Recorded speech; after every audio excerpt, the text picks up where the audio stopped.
नमस्कार। जय श्री राम, हर हर महादेव। पहले ही माफ़ी मांग लेता हूँ। कल मेरा दोनों ही चैनल प्रिय बंधु भारत और प्रिय बंधु हिंदी दोनों में ही वीडियो डाल नहीं पाया। आज भी प्रिय बंधु भारत में कोई वीडियो नहीं गया क्योंकि कल एक अचानक सा मुसीबत आ गया था। हमारा जो पत्रकार लोग होते हैं, जो उसका जो फेवरेट सब्जेक्ट होते हैं, पुलिस वालों का लव लेटर, मतलब समन का नोटिस इंटरोगेशन के लिए, वही कल आ गया था। एक 1.5 साल का पुराना मामला उठा के फिर से इंटरोगेशन के लिए मुझे बुलाया गया था। वो सब लेके थोड़ा बिजी हो गया था। तो चलो अभी फ़िलहाल वो तो सारे अंडर कंट्रोल है। क्या है, बाद में कभी डिटेल्स में बोलेंगे। तो पुलिस वाला बंधु हमको नहीं भूला है। ममता के ज़माने में जैसे होता था अभी वैसे ही कुछ चल रहा है। तो ठीक है, इसमें कोई दिक्कत नहीं है। लेकिन मेन दिक्कत तो हो रहा है ममता बनर्जी, अभिषेक बनर्जी और उसका पूरा गैंग का। यही पुलिस बंधु ने उनका तो हाल एकदम बेहाल कर दिया। पहले ही आते हैं अभिषेक बनर्जी का स्टोरी में। उसके लिए सबसे बुरी खबर आ गया है। मध्य प्रदेश हाईकोर्ट से अभी उनका जो प्रोटेक्शन था अरेस्ट लेके, वो विथड्रॉ हो गया। और इसके लिए बस यही चर्चा हो रहा है बंगाल में कि अभिषेक बनर्जी का अरेस्ट आप क्या वक्त का इंतजार है, कभी भी किसी वक्त वो अरेस्ट हो सकता है। बहुत दिन से ये बात सुनाई दे रहा है। लेकिन अभी एक एक करके जैसे अभिषेक बनर्जी गिर रहा है तो उसका तो बचना का नामुमकिन लग रहा है।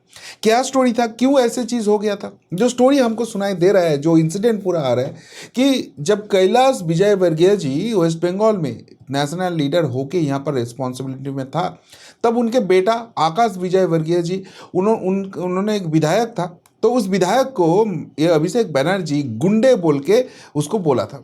तो आकाश जी ने उनके अभिषेक बनर्जी के अगेंस्ट एक मामला कर दिया था मध्य प्रदेश का लोअर कोर्ट में, और वहाँ पर अभिषेक बनर्जी का गिल्टी प्रूफ हो गया और उसके लिए अरेस्ट वारंट जारी हो गया था।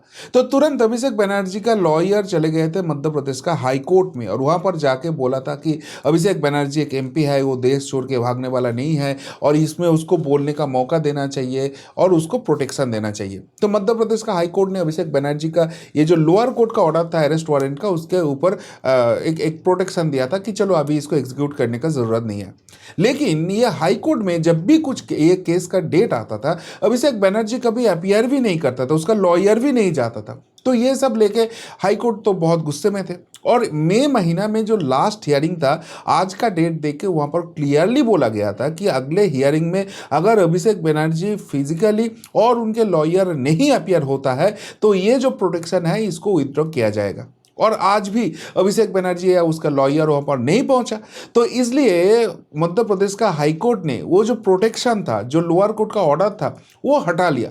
और उसके लिए अभी अभिषेक बनर्जी क्या भोपाल से ही अरेस्ट हो जाएंगे, वहाँ का पुलिस आके अभिषेक बनर्जी को उठा लेके जाएंगे, ये सवाल उठ गया है। चलो क्या होता है अगले 2-3 दिन में पिक्चर तो उसका क्लियर हो जाएगा। लेकिन अभिषेक बनर्जी के साथ साथ अभी ममता बनर्जी के लिए भी बुरा वक्त चालू हो गया, वो तो पहले ही आप सब कुछ जानते हैं। लेकिन लास्ट नाइट से लेकर आज सुबह तक जो ड्रामा हुआ, जो ड्रामा करने का कोशिश ममता बनर्जी और उनका टीम किया, उसमें वो लोग फंस गया। क्या था सीन? देखिए, ममता बनर्जी एक टाइम सेंट्रल में रेलवे मिनिस्टर थे। तब उनके प्रोटेक्शन के लिए आरपीएफ से 3 ऑफिसर को दिया गया था। और बाद में ममता बनर्जी जब वेस्ट बंगाल के सीएम बनी, तब वो सारे आरपीएफ का जो कर्मी है उन लोगों को वेस्ट बंगाल पुलिस में ट्रांसफर किया गया। और वही लोग ममता बनर्जी का जो सिक्योरिटी है वही कंटिन्यू करते जा रहा है। अब सत्ता से जाने के बाद माननीय मुख्यमंत्री शुभेंदु अधिकारी जी ने क्लियरली बोल दिया कि भाई देखो, वो 3 बार का मुख्यमंत्री है तो उनका सिक्योरिटी में कुछ कमी नहीं होना चाहिए, उसको Z+ security as per protocol जो मिलता है वही कंटिन्यू होना चाहिए, और उसमें कुछ दिक्कत भी नहीं था। लेकिन कल शाम को अचानक ममता बनर्जी का जो पीएसओ था उनको विथड्रॉ किया गया है, और ये सरकार के तरफ से बोले गया कि भाई देखो, ये जो हम चेंज कर रहे हैं ये हमारा रूटीन बदली है। और सबसे बड़ी बात है, इन लोग तो आरपीएफ के थे, तो आरपीएफ ने इन लोगों को वापस मांगा तो हमको देना है। लेकिन ममता बनर्जी का Z+ सिक्योरिटी के साथ कुछ भी छेड़छाड़ नहीं हो रहा है, वही कंटिन्यू रहेगा। और लाल बाजार, मतलब यहाँ पर कोलकाता पुलिस का जो हेडक्वार्टर है, वहाँ से नए सिक्योरिटी को अरेंजमेंट किया जाता है। लेकिन ममता बनर्जी और उसका पूरा गैंग उसके लिए एकदम रेबल बन के रास्ते में निकल गए। बोल रहे थे कि ये हो रहा है, वो हो रहा है, ये पूरा चेंज कर रहा है, ये तो विंडिक्टिव मेंटालिटी है, हमको वही सिक्योरिटी वापस चाहिए। और ये सब लेके आज मुख्यमंत्री से ममता बनर्जी के साथ बचे हुए 5 विधायक हैं, उन्होंने जाके मीटिंग किया। लेकिन माननीय मुख्यमंत्री शुभेंदु अधिकारी जी क्लियर बोल दिया कि भाई देखो, एज पर प्रोटोकॉल मिलेगा, लेकिन वो पुराने वाला तो नहीं मिलेगा। और ये सब लेके जो ड्रामा तृणमूल कर रहे थे, तब ये डेरेक ओब्रायन जो राज्यसभा का एमपी है, वो घुमा घुमा के पूरा ममता बनर्जी का जो घर है वो दिखा रहे थे। और ये दिखाने का कोशिश कर रहे थे कि भाई देखो, ममता बनर्जी का ये जो प्रॉपर्टी है ये कैसे अभी छेड़छाड़ हो रहा है, यहाँ पर कोई सिक्योरिटी नहीं है, ये तो बहुत ही गलत हो रहा है। लेकिन ये सब ड्रामा करते हुए मेन चीज उन्होंने ही फांस कर दिया। वो क्या है? देखिए, इतने दिन ममता बनर्जी का छवि क्या है?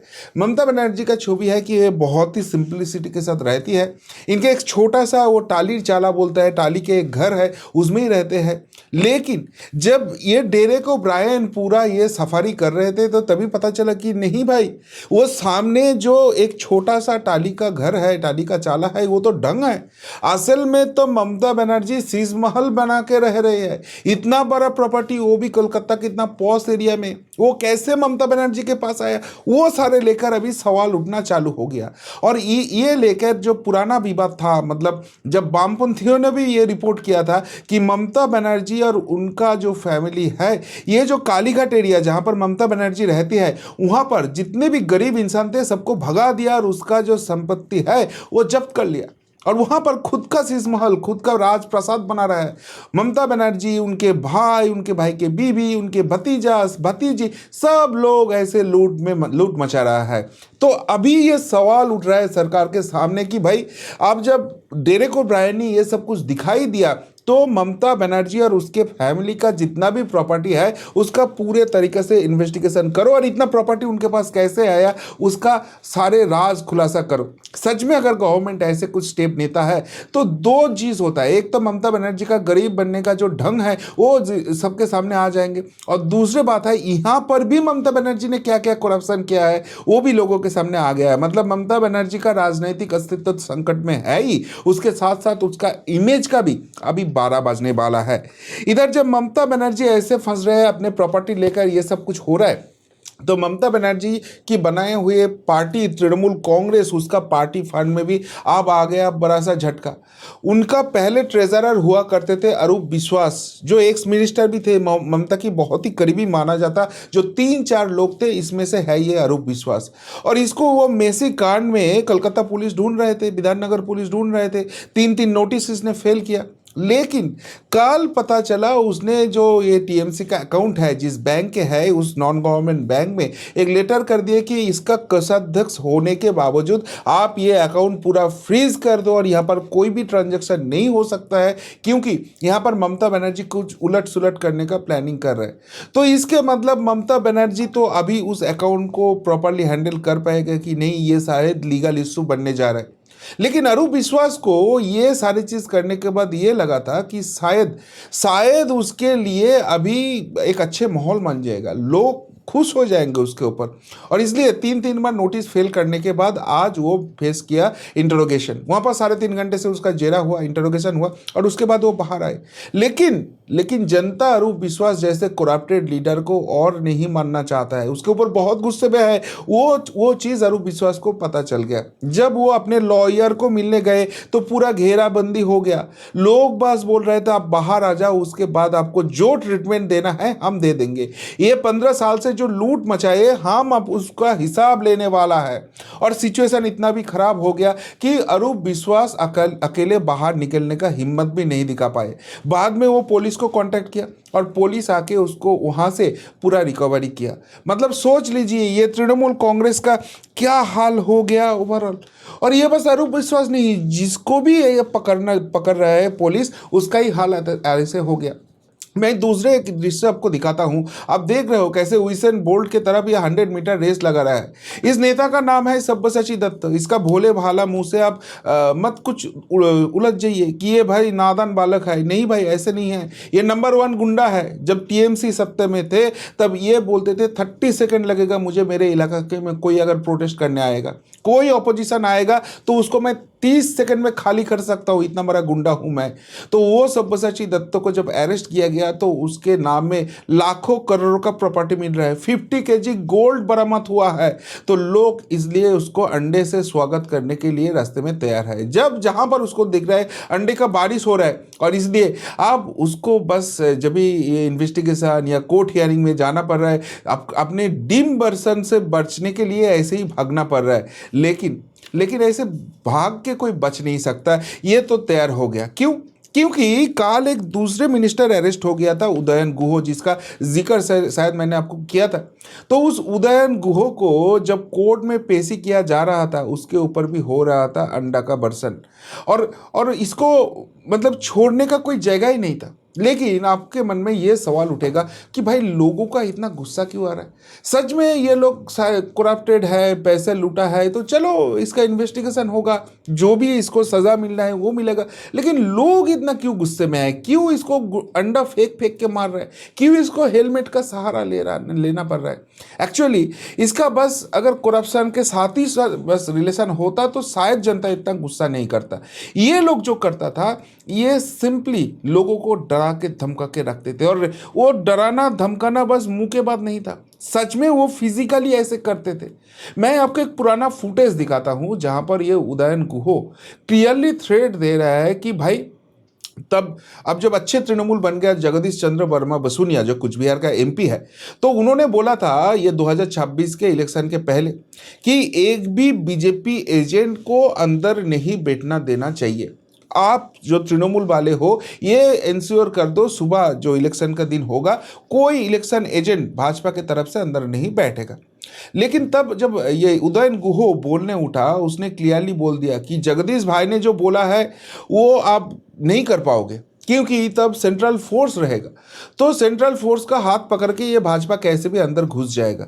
तो उसके पहले, सेंट्रल फोर्स घुसने के पहले आप इलाका में इतना तांडव मचाओ कि कोई सपने में भी नहीं सोच सकता है कि हम भाजपा करेंगे, हम टीएमसी ही करेंगे। ये माहौल बना दो, आप देख लीजिए वो फुटेज। तो ये लोग जो इतना गुंडागर्दी करते थे, अब ये लोग अरेस्ट हो रहा है, तो लोग मतलब ये लोग अगर गलती से जीत जाता 4 तारीख, तो सच में लोगों के साथ ऐसे करता था कि आप भाजपा करते हो, भाजपा को सपोर्ट करते हो, दिखा दो आपका औकात, और फिर मारते काटते सब कुछ करते थे। और इसलिए इतना अंडे का बरसात हो रहा है। और ये बस उदयन गुहो नहीं है, ये पूरा टीएमसी का कल्चर ही है। क्यों मैं ऐसे चीज़ बोल रहा हूँ? मैं आपको एक पुराना फुटेज दिखाऊंगा जो अभी बहुत वायरल हो गया।